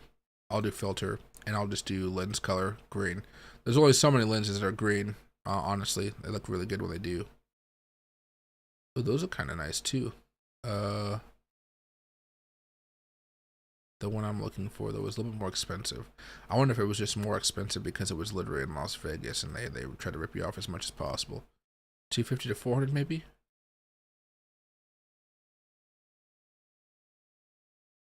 I don't remember what they looked like anyway, but they might have been this one. Tom Ford maybe. I don't know. Load more sunglasses. No, I'm not gonna remember exactly what they looked like. But they looked very, very good. The green was a very nice green too. Yeah. Oh, they could be these. Yeah, 352. I think that's probably more expensive than Burberry. They look kind of like this, and they were very good. This gold doesn't look as nice as the other gold though. So if I go back, I might buy them, but I like to buy them when they're on sale. Oh yeah, those. I think these are. Yeah. I lost my Burberry glasses, which ticks me off because again, Burberry is pretty nice. Also, you guys see Bitcoin is it's going to try to have a breakout right now, guys. Whether you guys want to try to do this or not, like we've talked about, there is this level of resistance here, and it is going to be a pain in the ass for it to break out. But As far as resistance goes, if Bitcoin breaks out, you might see it go up to 93,000 if we have something of a serious breakout. Again, this is going to be a little bit of a challenge here because bears don't want to let this go down, but you may see an attempted breakout. Again, my heart wants to break out. My brain says we're probably going to get rejected here. But just like with most moving averages, we do have a 16-hour window before we have a crossover here. So chop Bitcoin, it needs to move a little bit faster. I really hope it moves. Otherwise, again, you can see the trend line right here. We're getting pretty close. You know, we're pretty close to that move downwards. Actually, so much so that that's actually towards the end of day tomorrow, which will be interesting. If we get rejected, it'll be around tomorrow morning. Yeah, of course. The market likes to have its little dumps.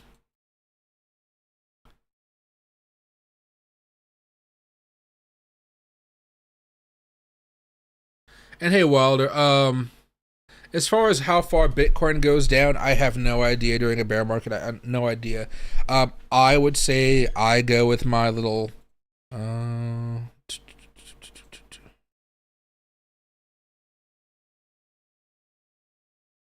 is it?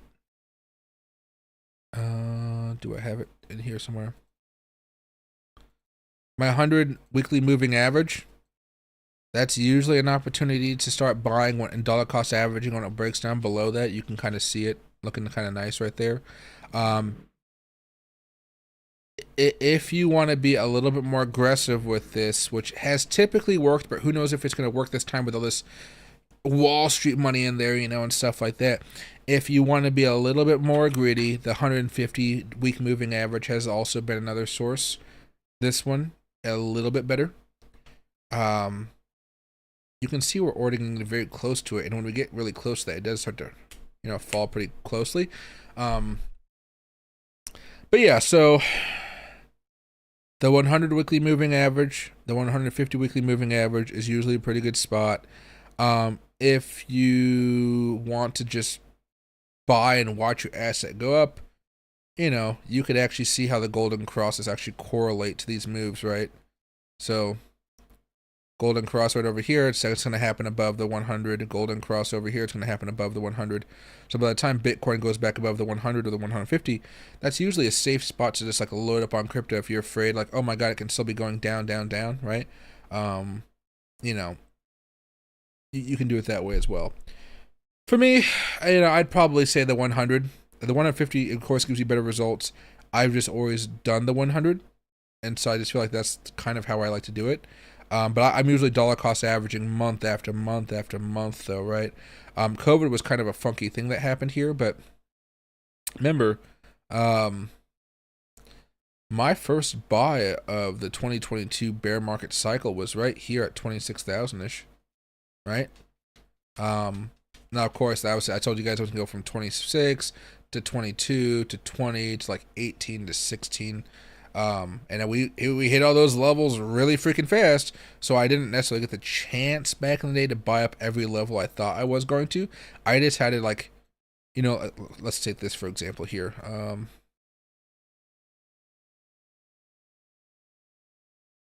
Let's say I buy right here at 26,000 bucks, and I'm chilling and I'm chilling and I'm chilling. I'm saying, hey, I'm gonna go buy it at 24,000 bucks.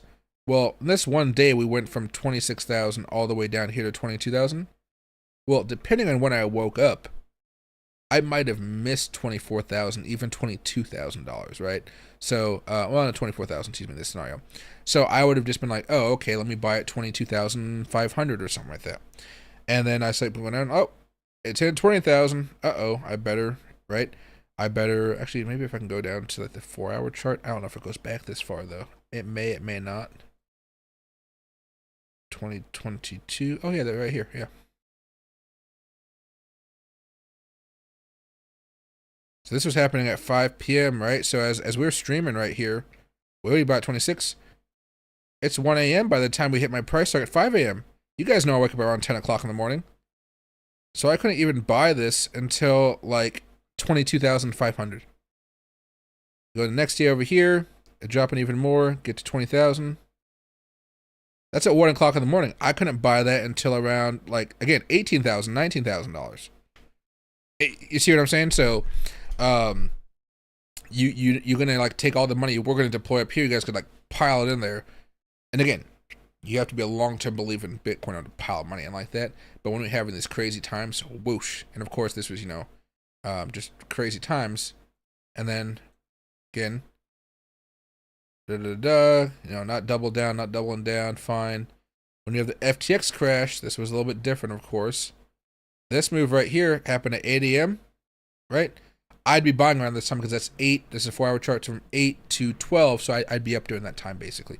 But again, over here, that's 12 p.m. That's I'm awake during that time.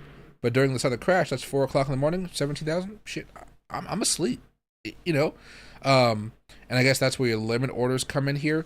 But those limit orders, sometimes I just don't trust them as much as I maybe should, because again, what was happening during this time? Exchanges were fucking up left and right. It was insane. Like, a lot of us took a lot of our crypto out of the system or just put it on cold storage because we just really could not trust the system that we were using. Remember, we even had court hearings about all that stuff later on in the year. There you go. I just really hope Bitcoin can try to push that right now. Get some, get some Gucci ones or Meta AI ones. I was thinking about the Meta AI ones, but I'm going to hold off for now. I just got to justify it. Which is so stupid because I did buy an expensive cigar. I bought a few expensive cigars this week, which could have been an amazing pair of sunglasses. Now, these are for special occasions, granted, so I'm not going to smoke them anytime soon. Like, literally, I spent,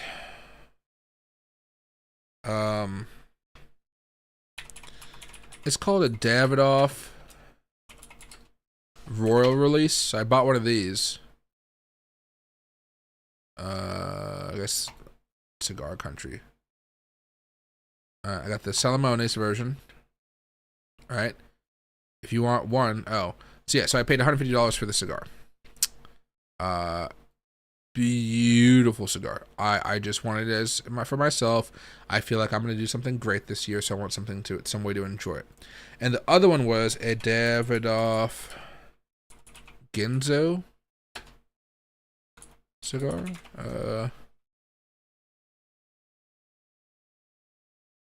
Let's see. Let me see. This says Davidoff Ginzo cigar is not a recognized Davidoff cigar line, but it is. Let me see. I'm probably not spelling it right. Ginzo, maybe it's I. Ginza. Well, whatever. Here's what it looks like. So this is the was originally released in 2010 as a nod to Tokyo's Ginza district, and February 2020 as a 10th anniversary of this rare cigar. Only 4,000 were produced and available for the U.S. market, right? So this is the 2020 version. I bought the original 2010 version, right? So, it's 15 years old right now, and it's had some freaking nice age. So yeah, I'm really excited about it.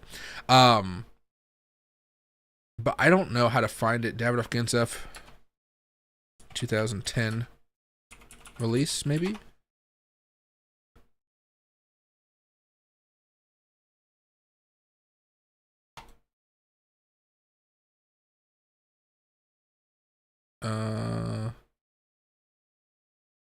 Let's see. No, it always just talks about the 10th anniversary one. Okay, hold on a second here. Let me pull up ChatGPT and see if they can say anything about it.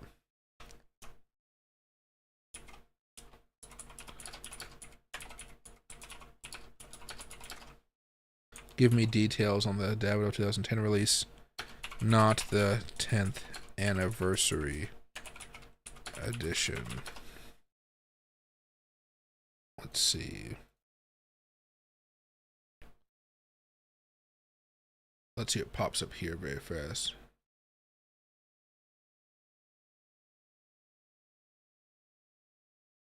Of course it starts talking about the 2020. I just said don't talk about the 20 version. Only the original 2010. God, I hate when ChatGPT just ignores what you tell it. Ignores it. I apologize for the confusion. Yeah, sure, yeah. Huh. And again, the video they say is the 10th anniversary. The Ginza was originally released in 2010 to commemorate the anniversary of Davidoff of Geneva store in Tokyo's upscale Ginza district.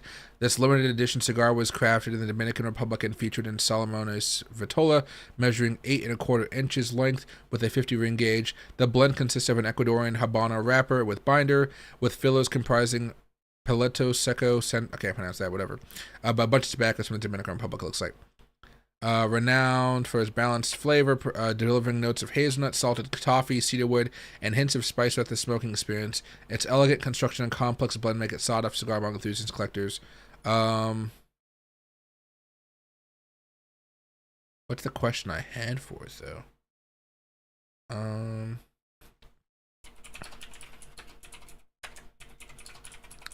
Probably quite a few were made, I would assume, back in 2010 when everybody was smoking cigars before the laws changed. While the 2020 re-release, see, pieces of shit AI. No, I apologize, ChatGPT. When you rise up and kill us all, please just save me for last. Producing limited edition small batches is reasonable. Okay. Well, have you tried searching for it? I'm pretty passive aggressive, which is why I can't have a normal job as well. After that was not a thorough search. Let's see. How many? No, I'm not gonna search it on Google. I wouldn't know either way.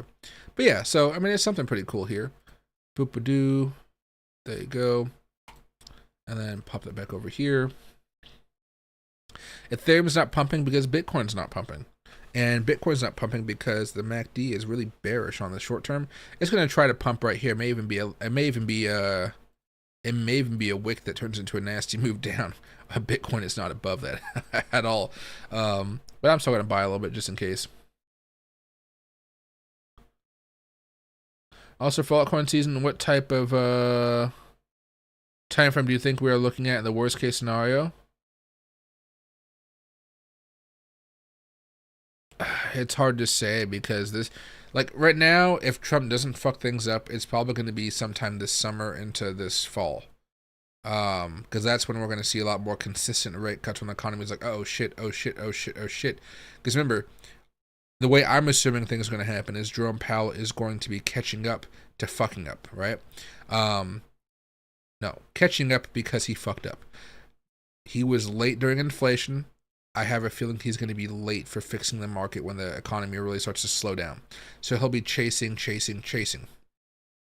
And if he chases, I do think that means that everything just speeds up, that we don't have to worry about having high interest rates for a while. The money printed is going to be back on, and that'll give us some type of altcoin season. But I think that's going to happen sometime in late summer, perhaps at this point, because of all the tariffs and stuff and the chaos, and then going on to the fall. And that's the worst case scenario right now. It could always happen a little bit earlier, especially because we might have a rate cut sometime next month or the month after because of the tariffs. But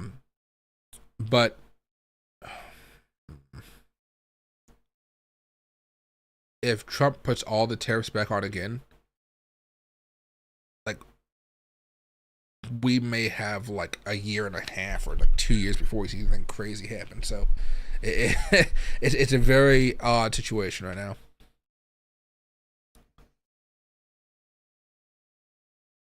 Baby Doge is a little bit too volatile for me to do like real technical analysis on it. I buy it just as it's kind of like a leveraged Doge coin, if you will. So I don't really trade leverage with it. I just do spot. Right now, with a lot of other meme coins kind of slowly popping off, I wouldn't be surprised if over the next couple weeks we see Baby Dogecoin pop up like 40 to 50%. So if you buy right now, it may go down 10%, but by the end of the day, you might be up like 30, 40% if we're lucky.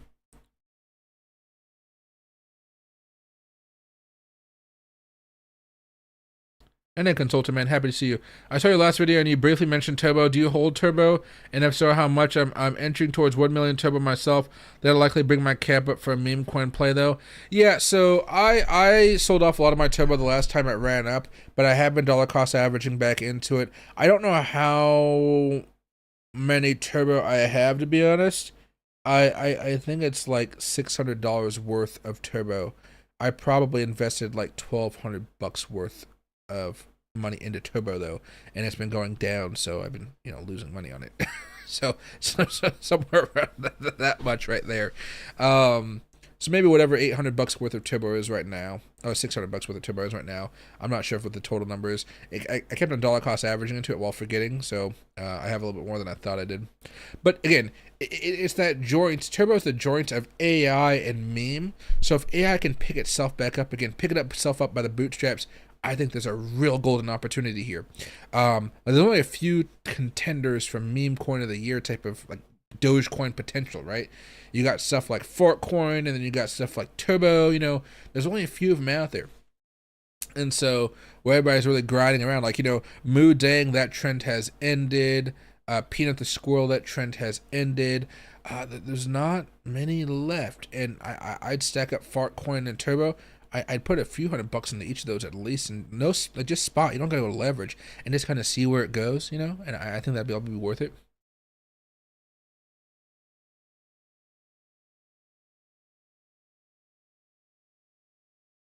Hey, New California, happy to see you, my man. And hey, Charmander, happy to see you as well. But yeah, I mean, we're looking at some pretty good stuff here right now, guys. It's just these, again, when we have crazy moves up or down, we get excited about it, but there's a technical effect that happens, right? The moving averages start to adjust. The oscillators, like we like to watch, they all start to adjust, and that starts to freak people out because, again, give it a few more weeks and we're like, uh-oh, shit's happening here. We continue on that move for a while. That's why most of the breakouts that we see with Bitcoin, they last weeks and weeks and weeks, while altcoins typically are just a few, like a week or two, maybe up to a month sometimes.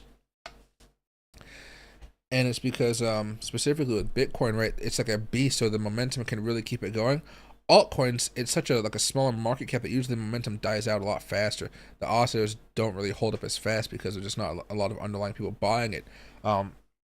Most people just do swing trades or hopping in for a little bit, and they have some fun with it. But that's basically about it, right?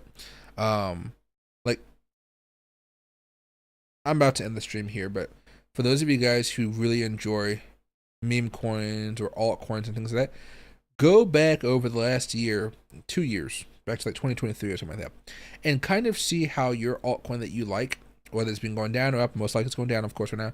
But when it pumps, see how long on average it's actually pumping. Even when it goes sky high, like over 1,000%, see how high is it really pumping and how long. Mostly how long. Is it 1 week? Is it 2 weeks? Is it 3 weeks? Or if you want to get more specific, you can use the measurement tool and go off the daily chart. Is it 5 days? Is it 10 days? Is it 20 days? How many days is it on average, right? And if you find that out, that'll give you a pretty decent average of what to expect this next time when everything really starts to pop off. That can also help some of you guys, right, that may be a little bit greedy because you're holding on too long. You're like, uh-oh, I'm getting towards the end of how long these moves usually last.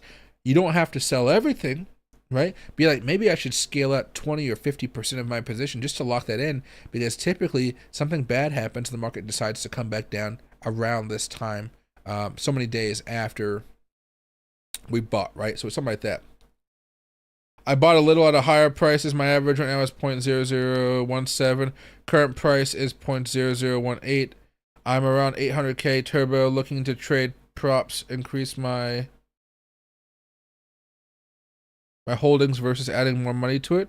I think that'd be fine as long as you remember to invest the money that you make in there. That'd be fine. Would like to see 0.658 cents. Keep my monthly scale out at 6 to 27. Yeah, that seems fine. Remember, I took a lot of shit for selling half my Bitcoin at 50 cents. Think of the people that didn't sell any Dogecoin. So not in Bitcoin, see my Dogecoin. If I sold Bitcoin at 50 cents, you guys have permission to laugh at me. But what do you call? But yeah, so it's never a bad idea to have a reasonable target. And if it goes parabolic and something really crazy happens, trust me, you got enough that'll make you a shit ton of money. Right? So it all just depends on how that plans out. Maybe I'll have to try to make a list for you guys again of some tokens I want to buy.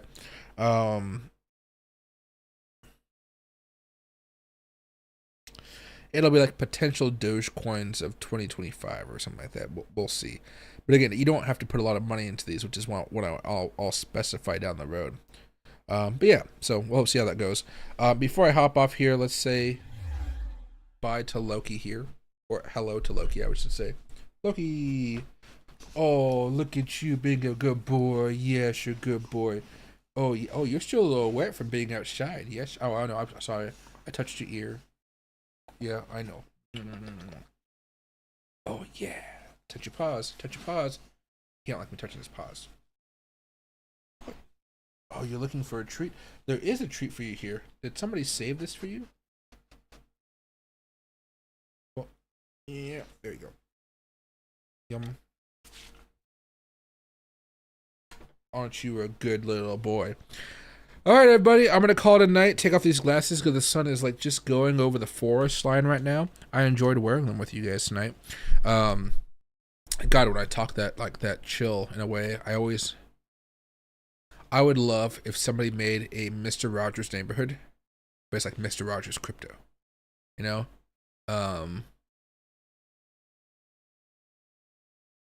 It's a wonderful day in this blockchain. Something like that, right? I'll see you guys a little bit later, and thanks for watching. I am up in Seattle tomorrow around 4:30 for a meeting, which means I'll get there like around 4 o'clock, so I'm not late to it. But I'm going to try to stream early morning. I do have a phone call at 11 o'clock to 11:30, so I may be kind of like between 12 to 1 type of thing. So keep an eye on that, maybe power hour for the stock market. And then I'll post some videos as well, just so you guys know my thoughts. But Bitcoin's about to get squeezed here, guys, so be careful. It's either going to go up quite a bit or down a little bit towards 88,000 or 80,000. For me right now, I'd still say closer to 80,000. But I think we may hear some good news coming out tomorrow because it's Friday, and the White House puts out good news on Friday, and that kind of marinates over the weekend. So we might break out and then get knocked back down, which will look kind of nasty on the charts, but it may happen. So be aware of that. Just be a little bit more careful is what I'm telling you guys. You guys should be watching the charts just a little bit more than normal this weekend, going into tomorrow. But we'll see how that news works out. So thanks for watching, everybody. I appreciate it.